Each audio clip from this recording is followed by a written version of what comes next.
What's up, Madden community? MT Squared back with another Madden 23 Ultimate Team video. And today we're going to discuss if you should sell your team off or not, specifically because of the Blitz promo coming in less than a week. Before we get into that though, real quick, I'm still a newer YouTuber, currently at 843 subscribers, and a fan of the FTA theory, or for the algorithm, which if you aren't aware, basically means the more likes, comments, and subscribers a video gets, the more people that video gets sent out to as a suggested video. Hopefully by the end of this video, I'll earn you as a subscriber if you are not already subscribed, but if not, would still love some support. So take a second and hit that like button and comment down below at the end of the video what you liked or didn't like about this video. I welcome and appreciate all comments and criticism, both of which help me make my videos better and my content better as well. And I do respond to every single comment that is on my video, so definitely would love the support. All right, so Thanksgiving is in 6 days and the Blitz promo is coming out in a week. Should you sell off your team? I've seen a lot of comments on different pages stating that people have already sold their teams off because they're waiting for the Blitz promo to come out next week, or that they are thinking about it. So there's pros and cons to both selling off your team and holding onto your squad. So depending on how much you've grinded throughout the year, if you sell off your team, you're going to end up with a squad full of B&Ds. That will likely give you a squad of anywhere from an 85 maybe to a 90 overall team. So you can see I have a 90 overall team. These are all basically B&Ds or cards I just didn't think were worth selling. Some power-ups that I sold the master card to. You can see these B&D like Campus Heroes from when I did sets for that Michael Crabtree and Derek Johnson. I did not sell off John Elway because I know that I'm going to keep him and I'm going to lose, a lot of coins in tax by selling off a card high like that, and I just don't think he's going to plummet that much. If he's already plummeted because of Aaron Rodgers, that's probably the lowest he's going to go, but he's definitely going to be the best quarterback in the game even after the Blitz promo comes out. So this may limit your ability to play head-to-head for the next week or so. Obviously that's a con, but if you are a really good Madden player, maybe you'll be able to play. Personally, I decided to sell off my team, which I'm currently in the process of. I had about 5.5 million coins before starting, and that was with a 92 overall Vikings team. And as you can see right now, I've got 12 million in coins, and I've got about another 3-ish million worth of cards to sell off, but I'm selling them off slowly. So I started actually yesterday after I did the gameplay with Vikings gameplay with Randy Moss and Justin Jefferson, and I wouldn't just go posting every card at the lowest price. I did not do that. You want to find a sweet spot to sell these cards at. So like Howie Long, Caveman, when I originally posted them, actually this is mine right here for the 127,500. Actually, just kidding, somebody undercut me. But this is actually much higher than he would be going for. So I'm going to cancel that, and I am going to put that at under that 727.5, probably at 720, because that price right now is much higher than that card is worth. He was going for like 550,000 coins. You can see recently he sold for 650 and around 700. So we're going to put him at 720,000 coins to try to get rid of that card, because that's probably the most I'll be able to get rid of him for. And then if I go to like some of my other cards here, let's go to Randy Moss. I think I put him at a little bit higher. He's still a pretty well sought out after card. People are doing his sets. I believe this 747,500 right here is mine. Yep, you can see that one's mine. I'm not going to go through each of these cards, but this is what I did for all of my cards, and I've sold about 10 or 12 high level cards by doing this, and I obviously made sold about 6.5 million worth of coins in cards. These are the pretty much the last 6 that I have. I don't think I have any lower overall ones. That's just from extra card that I had, but nothing else really worth selling. I do have some 89 overalls that I am trying to sell off also from cards that I bought that now the sets really aren't profitable to do, like the Mike Haynes and Aaron Donald all Madden Release 2 cards.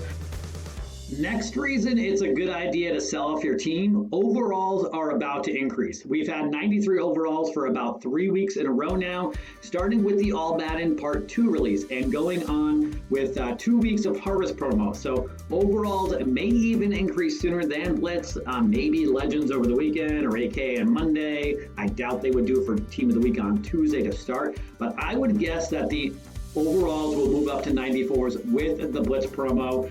EA likes to do it with promos, it seems like this year. If you'd like some proof that overalls will be increasing, other than just my hunch that we've already had 93s for 3 weeks, another indicator of the overall increase happening is that the leaked competitive field pass reward, Benjamin St. Just, which you can see here, is a 93 overall. Since the beginning of the game, these free cards that you get through the competitive field pass have one overall lower than the current Masters and LTDs that come out each week.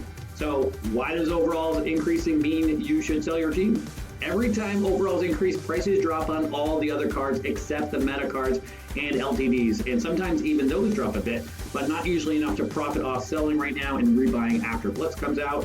So we're going to take a look at some 92 overall cards to see how their prices change around the time of when 93s were introduced into the game, which was on November 3rd.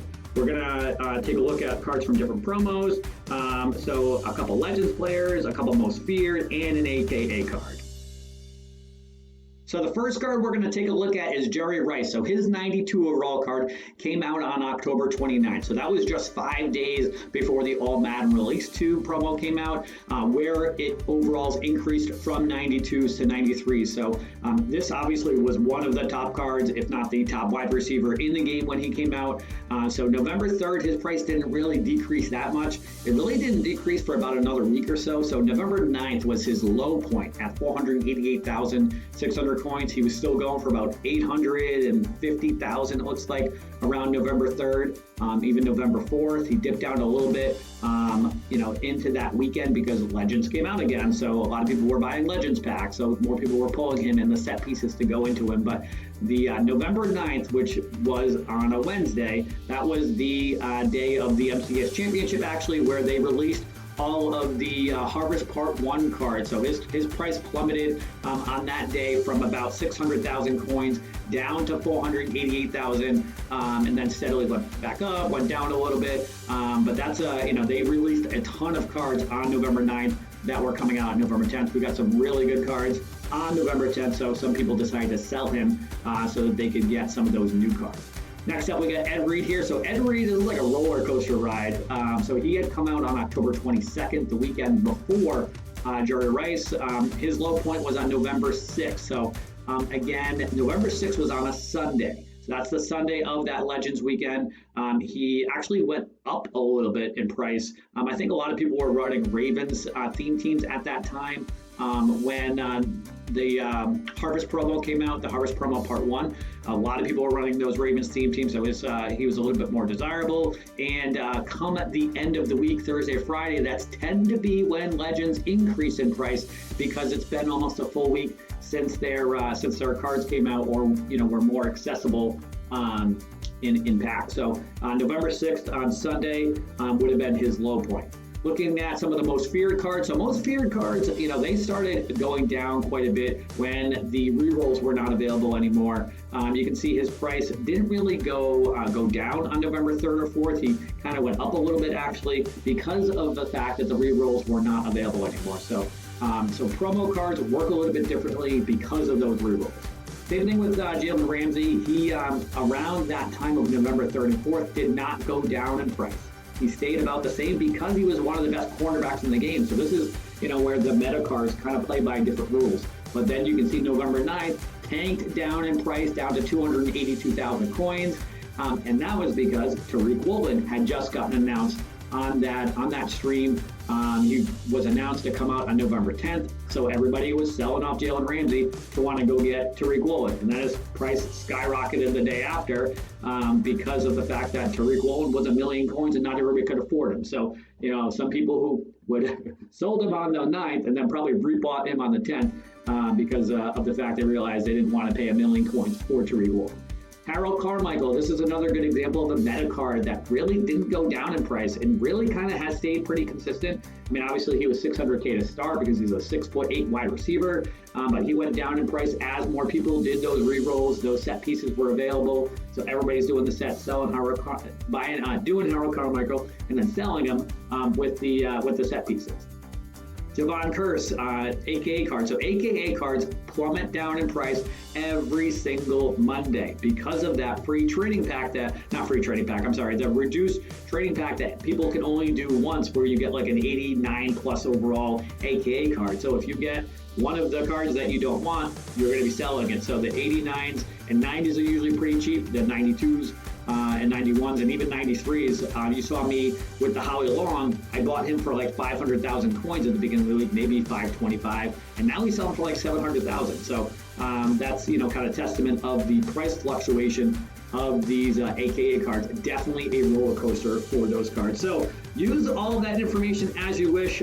If there's a specific card or a few specific ones that you are thinking about selling, I would definitely go to the website mutt.gg and look at that card's individual price history, and I think it'll help you make a decision. All of the information that I just showed you guys was from the mutt.gg website. But the big takeaway I have is know what day of the week to sell which cards. The biggest mistake people make is selling on the wrong day. You don't want to sell cards on the day those promos come out, or even the day after. That's the day those cards are the cheapest. Ideally, you want to sell the day before those cards promo come out, or maybe 2 days before. So today, Friday, is really a good day to sell Legends, to sell AKA cards, even Team of the Week, kind of. But AKA comes out on Mondays. Team of the Week comes out on Tuesdays. New promos like Harvest on Thursdays, although Blitz will likely be on a late night Thursday or Friday morning release. That's historically what they do. And then Legends on Saturdays.